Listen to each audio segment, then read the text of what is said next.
Well, we have already studied a single linked list where we can move in only one direction, as every node is having address of next node only.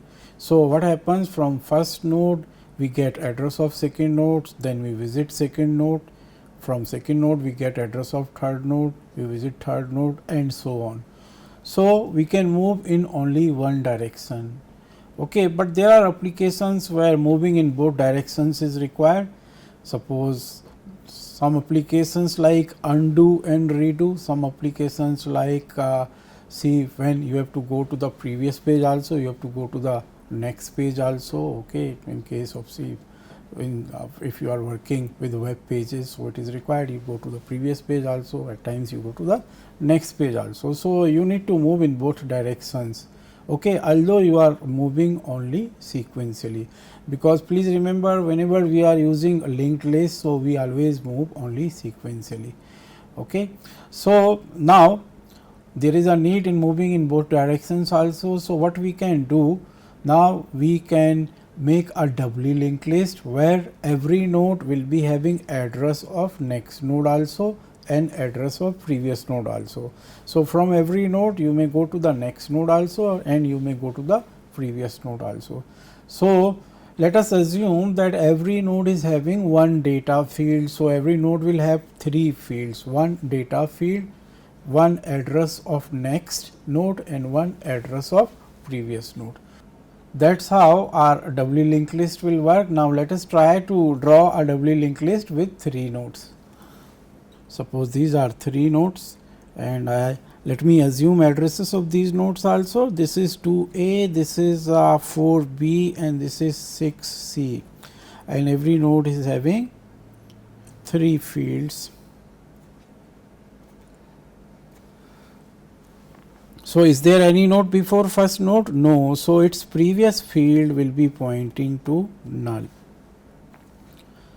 Now, as far as next field of first node is concerned, that will point to second node.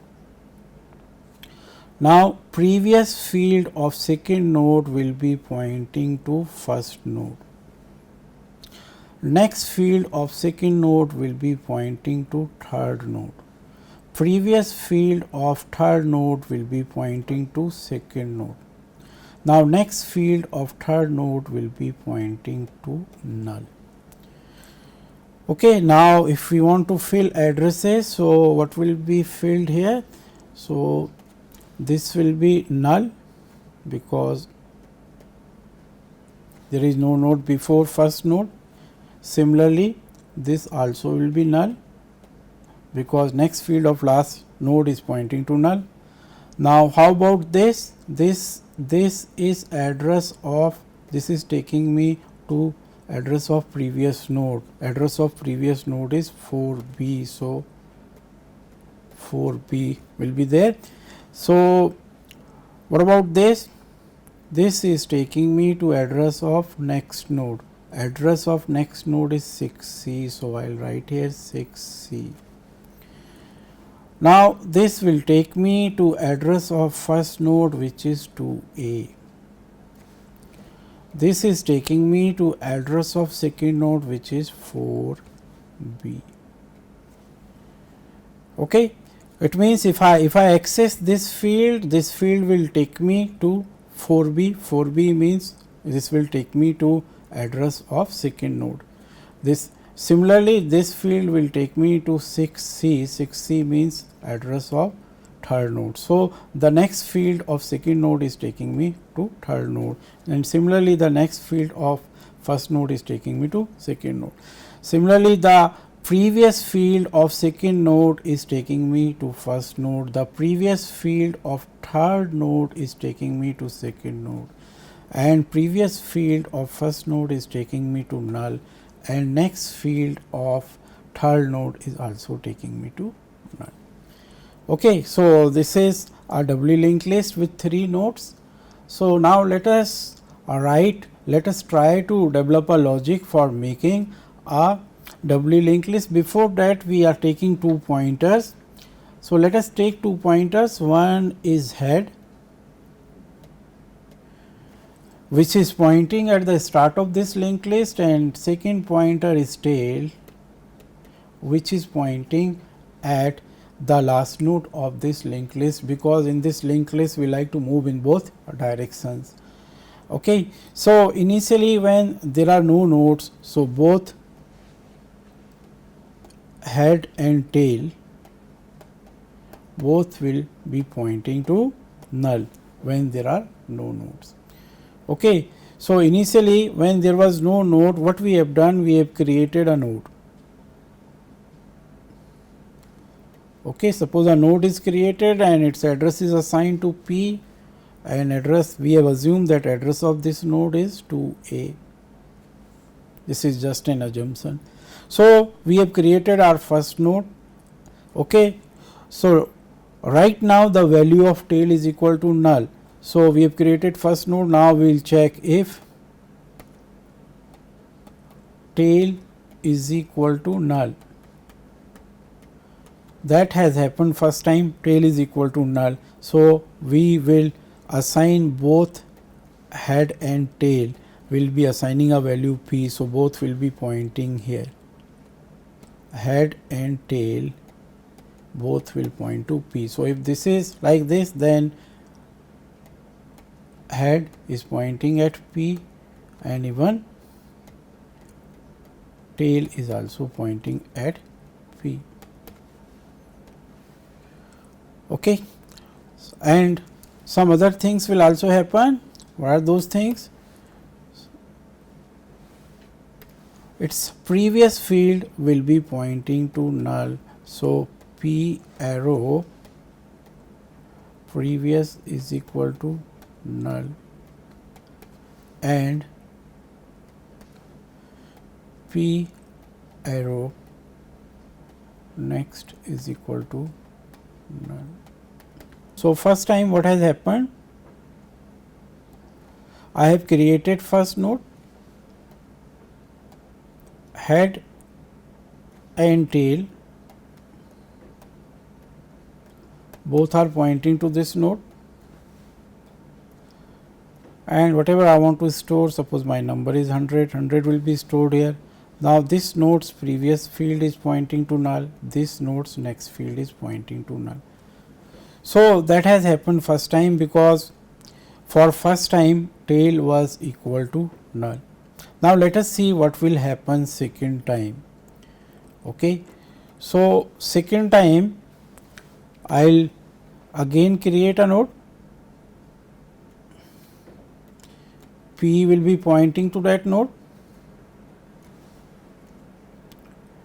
Now, what will be the statements I am writing here? Else, else means second time or all other successive times. One node is already there, I have created one more node. So, what will the statements? See, first statement will be tail arrow next is equal to P. So, this was earlier pointing to null, now this will point to P. So, tail arrow next will be pointing to P. Similarly, this statement even we may write it at a common place also, P arrow next is equal to null, because okay, it is, this is in if also, this is in else also. So, we may write it in a common place also. This is second statement, this is second statement, and then after that I will write P arrow previous, this is previous field of P, P arrow previous is equal to tail. So, this will start pointing to tail. Okay, and after that I will update tail. So, I will write tail is equal to P. So, after that this tail started pointing here. Okay. So, this is the logic which we have developed. Okay. Every time we create a new node, these things, any one of these things, okay, either this or this will happen. So, either this code will be implemented, first time this will be implemented, otherwise in all successive cases or in all successive nodes this code will be implemented. Let us try to do it third time. Okay, it means now we want to add third node. So, whenever we want to add third node, so what will we do? We will create a node.